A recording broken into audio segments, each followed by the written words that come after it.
The sour scent of wet vinyl hit me first. 2 bulging trash bags. My bags, dumped at the gate. She stood there, arms folded. Beside her, creased suit, smug grin, the man I'd only seen in framed photos on her desk. "I've upgraded," she said, voice brittle with pride. "I can't live with a loser anymore." The words didn't cut. Not yet. They slid in like a slow blade. I hadn't chosen to feel anything. I looked at the bags, shirts I'd bought myself, books with my handwriting, scraps of my life she'd thrown out like spoiled leftovers. I laughed. Not light, but sharp, metallic on the tongue. Her eyes twitched. His smirk faltered. I picked up nothing. Walked to my car. Drove. No words. Not then. 4 hours earlier, she'd kissed me goodbye, coffee steam curling between us. Her phone buzzed twice. She turned her wrist away.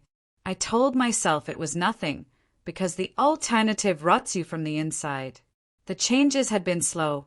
Late nights, missed dinners, perfume she never wore for me. You tell yourself she's just tired, stressed, working hard. Then you notice lipstick perfect at 9 p.m. in cologne that isn't yours. I should have asked then. I didn't. Silence has always been easier than questions. That evening she called, asked me to come home early. Her tone felt practiced. When I arrived, my life was already on the pavement. The first week, I told myself she'd done me a favor. But her word, upgraded, replayed at night. An upgrade means a comparison. I wanted the numbers. I started small, checked our shared accounts. Hotel charges in the city. Midweek, midday, phone records. Long calls to one name I knew, Daniel, her colleague. I didn't confront. I collected. Downloaded every photo she'd sent me. Metadata doesn't lie. Dinner shots 2 streets from his apartment. Her body angled toward someone cropped out. I called a friend in IT. Asked for a favor. 2 days later, I had her private messages. What she wrote to him was surgical in its cruelty, comparisons, mockery, plans for when I'm finally free.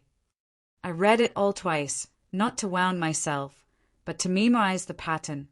For months passed before I moved a piece. I mailed her a small package. Inside, printed transcripts. No note. An hour later, she called. Her voice was jagged. "What is this?" "You tell me," I said. Silence. Breathing quick, uneven. "You hacked me," she started, then stopped. I pictured her in their shared apartment, clutching those pages, realizing every secret she'd whispered into his and now had my fingerprints on it. Her voice cracked. We didn't mean." I ended the call. A week later, I left another package at her office reception, marked property of Daniel's wife. Inside, transcripts, photos, receipts. No signature. 2 days later, Daniel's social media vanished. 3 days after, she started calling. Once, then twice. By the end of the week, 6 to 9 messages, all the same question. "Where are you?" I read each one. Never replied. It's quiet now. I live in a small apartment by the river. My books are on their shelves again. My shirts smell only of my detergent. Her last message came 3 nights ago. I made a mistake. Please. I stared until the screen went black. There's no thrill in seeing her broken, just the calm certainty that the balance is restored. She wanted an upgrade.